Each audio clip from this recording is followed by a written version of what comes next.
You do your precautions. Fair enough. And let me do mine. But government forcing businesses? Absolutely not. Stop the hysteria. I would rather live free or die. Otherwise, if I'm not free, then what's the point of living? Stay-at-home order protests in Kansas City and St. Louis now move to the state capitol. Today, hundreds gathered there in Jeff City asking Governor Parson to end the state's lockdown. Now, these protesters want to reopen businesses and get back to work sooner rather than later. But the state is not scheduled to reopen until May 3rd. And as you can see, these protesters don't seem to be social distancing amongst themselves. Our Greg Payne has more now from this protest and what the governor has to say about it.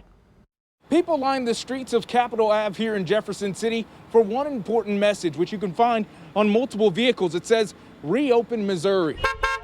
The protesters came in large numbers, some circling the Missouri state capitol, others gathering side by side out front. Find out who your local government is. Take this fight home. Two different methods, but one message. People can go to the liquor store, but they're not allowed to go to church. That's wrong. That's communism. Whole thing's going to cause more death by suicide than it's caused by virus deaths, because we are going broke and people will stress out and they won't be able to provide for their families. Bottom line is, I'm not an economist, but I can tell you that if the economy shuts down for flu reason or for political reasons or whatever, it can't last very long. By protesting, these people hope the message would reach the ears of Missouri Governor Mike Parson. I get them protesting today, and that's fine.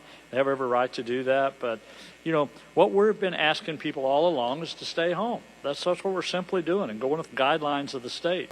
We spoke with a number of protesters from all across the state of Missouri. Now, coming up at 5 o'clock, we'll let you hear from some folks that made the trip from Kansas City here to Jefferson City to make sure that their voices were heard.